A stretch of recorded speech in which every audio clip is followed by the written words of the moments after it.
بسم اللہ الرحمن الرحیم باب علامة الإيمان حب الأنصار حدثنا أبو الوليد قال حدثنا شعبة قال أخبرني عبد الله بن جبر قال سمعت أنسا عن النبي صلى الله عليه وسلم قال آية الإيمان حب الأنصار وآية النفاق بغض الأنصار. بسم اللہ الرحمن الرحیم. علامت الایمان حب الانصار، ایمان کی علامت پہچان انصار سے محبت ہے. یہ انصار کون لوگ ہیں؟ یہ انصاری لوگ ہیں. رسول اللہ صلی اللہ تعالی علیہ وسلم اور آپ کے ماننے والے جب مکہ چھوڑ کر مدینہ شریف گئے تو وہاں ان کے پاس نہ کوئی زمین تھی، نہ کوئی گھر تھا، نہ مال تھا، نہ کوئی تجارتی، کچھ بھی تو نہیں تھا. تو وہاں جو انصار تھے، جو لوگ تھے، ان لوگوں نے ایک اپنے اپنے گھر میں الگ الگ طور پر سب کو رکھ لیا. تو انہی کو وہی لوگ انصار ہیں. یہ لوگ بہت پہلے سے وہاں آ کر آباد ہوئے تھے. یمن کے ایک بادشاہ طبع نے وہاں ان لوگوں کو بسایا تھا کئی صدی پہلے، کہ جب نبی آخر الزماں یہاں ہجرت کر کے آئیں گے تو آپ لوگ ان کو ٹھہرائیں گے اور ان کی خدمت کریں گے، ان کی نصرت اور مدد کریں گے.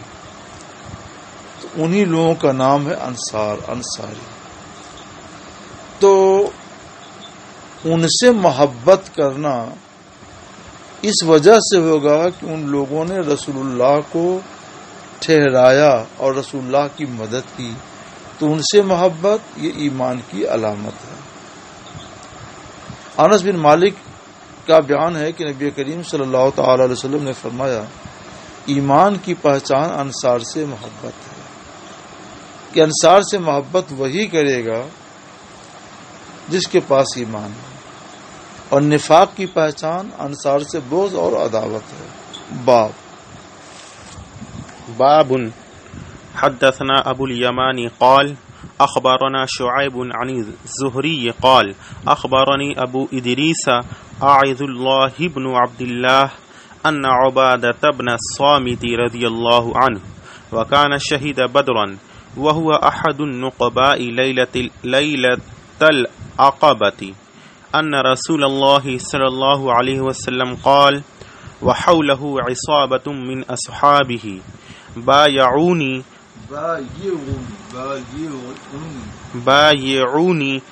على ألا تشركوا بالله شيئا ولا تسرقوا ولا تزنوا ولا تقتلوا أولادكم ولا تأتوا ببهتان تفترونه بين أيديكم وأرجلكم ولا تعصوا في معروف فمن وفى منكم فأجره على الله ومن أصاب من ذلك شيئا فعوقب في الدنيا فهو كفارة له ومن أصاب من ذلك شيئا ثم ستره الله فهو إلى الله إن شاء أعفى عنه وَإِنْ شَاءَ عَاقَبَهُ فَبَايَعْنَاهُ عَلَى ذَلِكَ.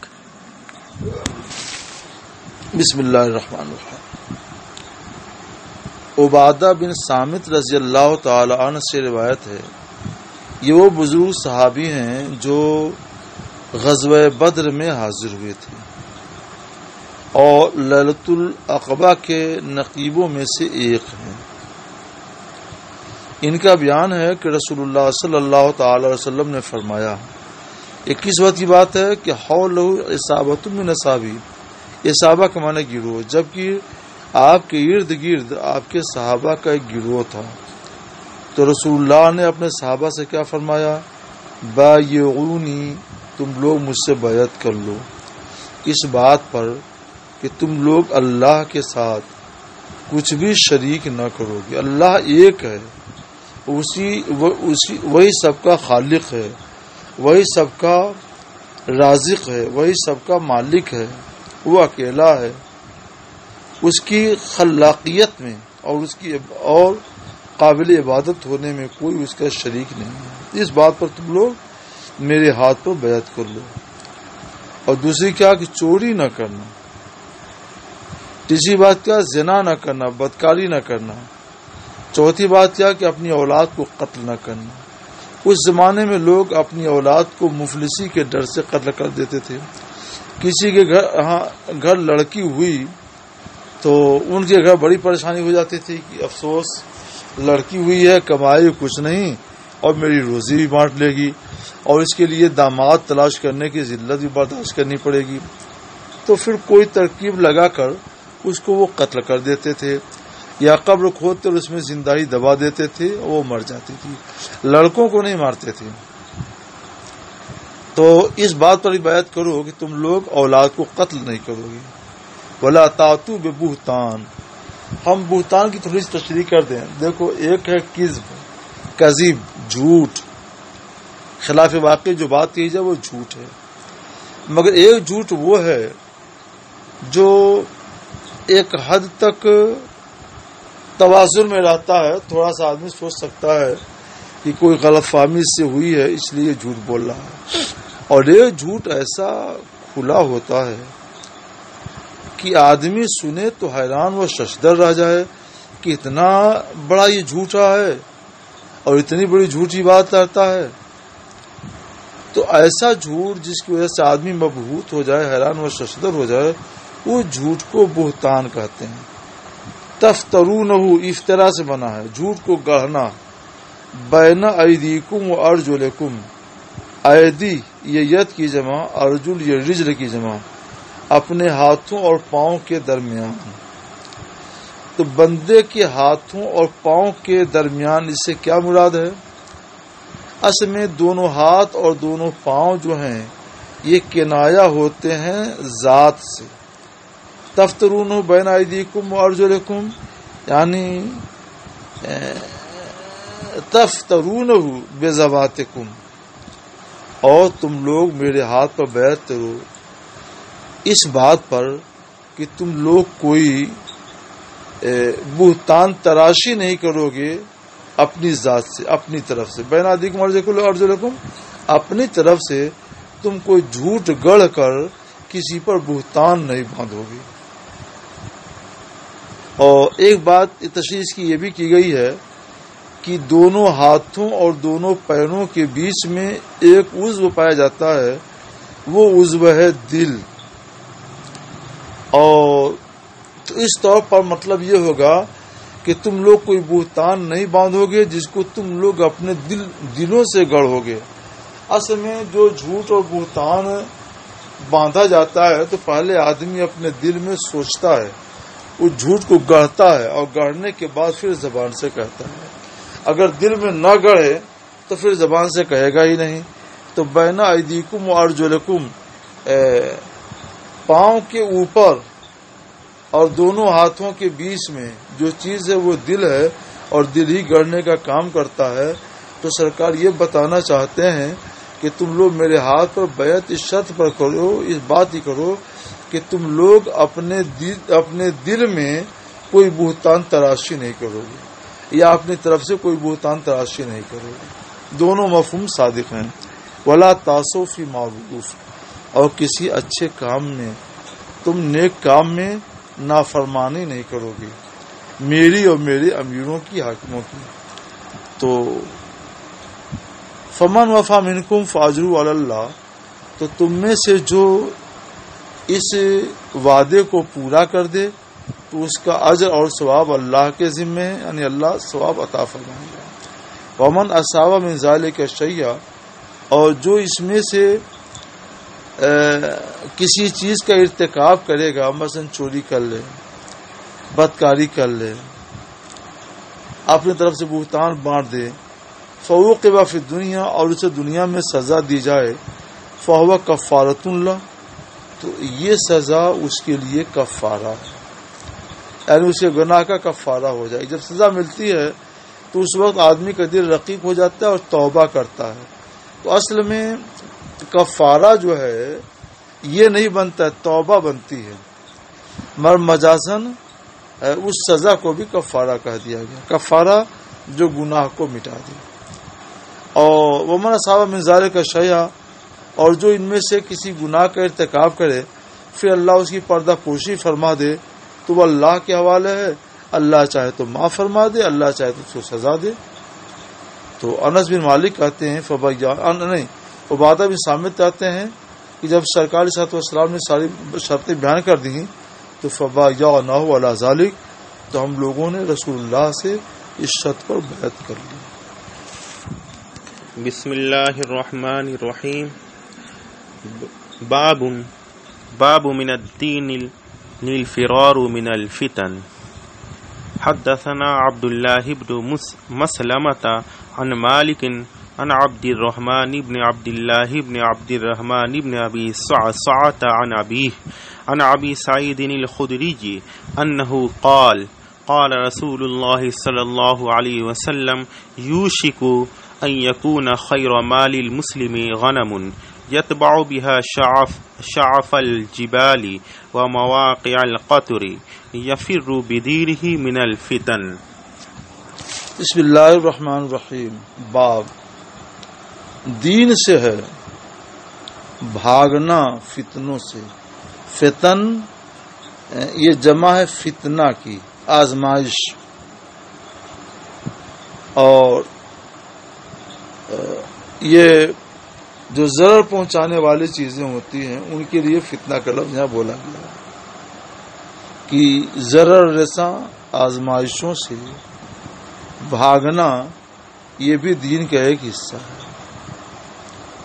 ابو سعید خدری صحابی رسول ہیں، ان کا بیان ہے کہ اللہ کے رسول صلی اللہ تعالی علیہ وسلم نے فرمایا یوشک ان یکون خیر مال المسلم غنم، قریب ہے کہ مسلمان کا سب سے اچھا مال، سب سے بہتر مال بکریاں ہوں گی۔ غنم کا لفظ یہ بکری بھیڑ دونوں کے لیے بولا جاتا ہے۔ یہ طبیع بہا شعف الجبال، اور طبیع اعتبار سے بھی سے ہو سکتا ہے۔ شعف کے معنی چوٹی کے ہے، یہ میں جمع ہے شعفتن کی، پہاڑ کی چوٹی کو شعف کہتے ہیں۔ جبال جبل کی جمع پہاڑ، مواقع موقع کی جمع جگہ، قطر یہ پانی کا قطرہ، پانی کی بوند، فتن وہی فتنہ کی جمع، فرہ یا فرو بنے بھاگنا۔ رسول اللہ صلی اللہ تعالی علیہ وسلم نے فرمایا قریب ہے کہ مسلمان کا سب سے بہتر مال بھیڑ اور بکریاں ہوں، وہ ان کو لے کر پہاڑ کی چوٹیوں پر چلا جائے گا، اور بارش کی جگہوں پر، بارش کہاں ہوتی ہے؟ ندی نالے اور جنگلات میں ہوتی ہے، وہاں پہ چلا جائے گا اکیلے۔ یفر بدینہ من الفتن، وہ اپنے دین کی حفاظت کے لیے فتنوں سے بھاگ جائے گا، فتنوں سے بھاگ کر، دین کی حفاظت کے لیے فتنوں سے بھاگ کر کے وہ پہاڑ کی چوٹیوں پر اور جنگلات میں بارش برسنے کی جگہوں پر چلا جائے گا۔ پہاڑ پر اس لیے چلا جائے گا کہ وہاں حفاظت ہوگی، بکریاں رہے گی تو دودھ مل جائے گا، بارش کی جگہوں پہ رہے گا تو پانی ملے گا۔ بسم اللہ الرحمن الرحیم۔ باب قول النبی صلی اللہ علیہ وسلم انا اعلمکم باللہ وان المعرفة فعل القلب لقول اللہ تعالی ولكن يؤاخذكم بما كسبت قلوبكم۔ حدثنا محمد بن سلام قال اخبرنا عبدة عن هشام عن أبيه عن عائشة قالت كان رسول الله صلى الله عليه وسلم إذا أمرهم من الأعمال بما يطيقون قالوا إنا لسنا كهيئتك يا رسول الله إن الله قد غفر لك ما تقدم من ذنبك وما تأخر، فيغضب حتى يعرف الغضب في وجهه ثم يقول إن أتقاكم وأعلمكم بالله أنا۔ بسم اللہ الرحمن الرحیم۔ نبی کریم صلی اللہ تعالی علیہ وسلم کا ارشاد انا اعلمکم باللہ، مجھے تم سب سے زیادہ اللہ کا علم اور معرفت ہے، علم اور عرفان حاصل ہے. اور یہ معرفت اور علم یہ قلب کا فعل ہے. اصل میں علم ہو، معرفت و عرفان ہو، یہ دل میں ہوتا ہے، ہاتھ پاؤں میں نہیں، فعل قلب ہے. تو مطلب یہ ہے کہ عرفان اور علم کم بیش ہوتا رہتا ہے. جو اللہ کا جتنا زیادہ عرفان رکھتا ہے، علم رکھتا ہے، وہ اتنی ہی زیادہ اللہ سے ڈرتا ہے. تو مجھے تم میں سب سے زیادہ اللہ کا علم اور عرفان حاصل ہے، لہذا میں تم سے زیادہ ڈرتا ہوں.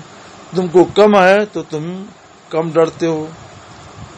اور اللہ کا علم و عرفان یہی ایمان ہے.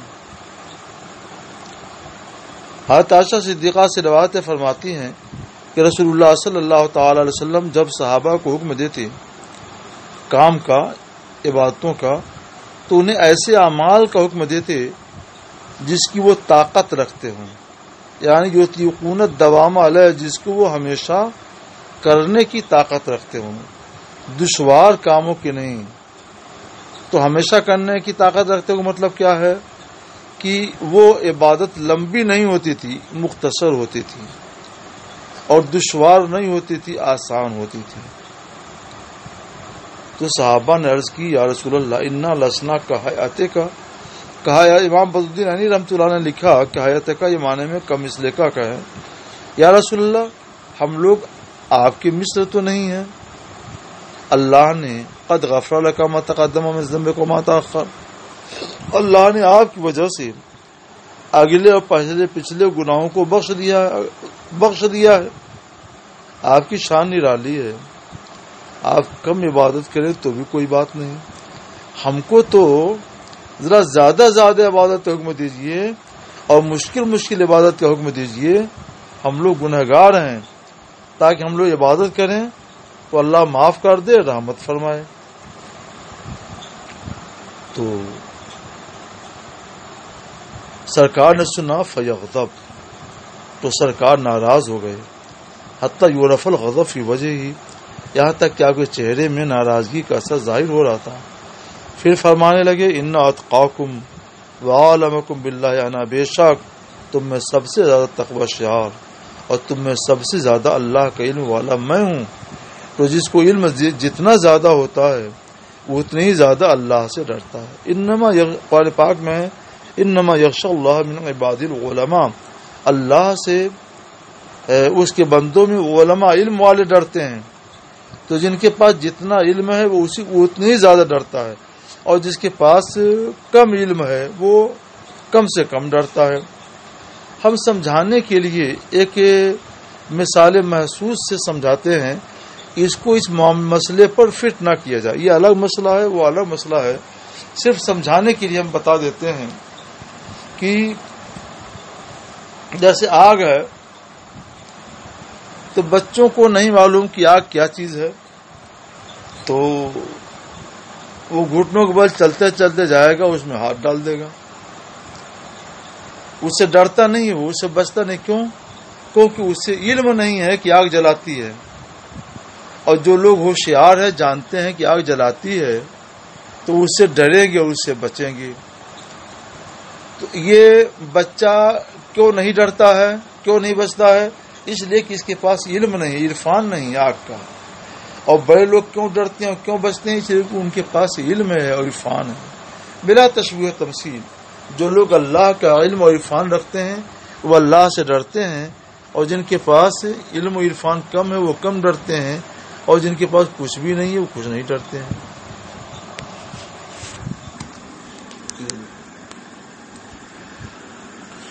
بسم اللہ الرحمن الرحیم. باب من کرہ ان یعود فی الکفر کما یکرہ ان یلقى فی النار من الایمان.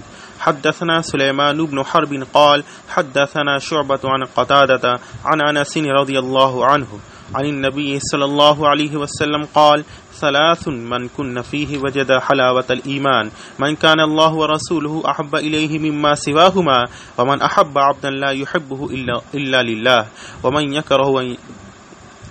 بسم الله الرحمن الرحیم. بسم اللہ. یہ حدیث ابھی گزر چکی تو اس کو آپ لوگ ملا لیجئے گا.